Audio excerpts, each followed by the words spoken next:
अस्सलाम वालेकुम नाज़रीन, मिशन वडी में तव्हांखे ख़बर ॾेई रहियो आहियां। मिशन वडी में पीटीआई अॻुवान अलावा समूह गटर नाली जी सफ़ाई पंहिंजो पाण करे रहियो आहे। संदसि चवणु आहे त 1 साल खां समूह पाड़े में ज़िले इंतिज़ामिया जे तरफ़ां को बि सफ़ाई कंदड़ अमलो नाहे पतो।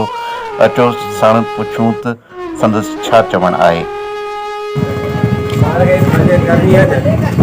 पानी कयूं पियो त हाणे हिते भॼी या ॿियो को इंतिज़ामिया को ॿियो को आहे कोन।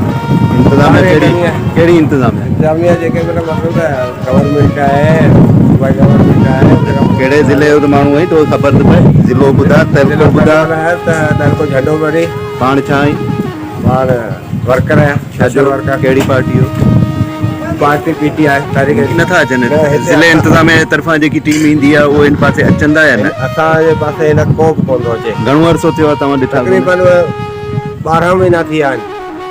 ऐं हर हफ़्ते ते सफ़ा करे छॾंदो आहे, पाणी निकिरी वेंदो आहे। वस कोन हफ़्तो कोन हीअ हालत जेका थी वई हुई पंहिंजो घटी जी वेठा आहियूं बसि।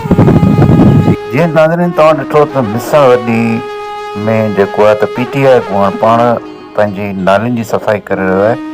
ज़िले टंडवाला जे तहत झंडोमरी जी यूसी जो मेन शहर मिशन वडी आहे, जिते जश्न आज़ादी वारे ॾींहुं बि सफ़ाई थियल न हुई, जेका रैली हुई गंद किचिरे रही। ऐं हीअ जेको ॾिसो था त अचण जो रस्तो बि हितां कोन्हे, पाणी जेको आहे सो रस्ते ते अची वियो आहे।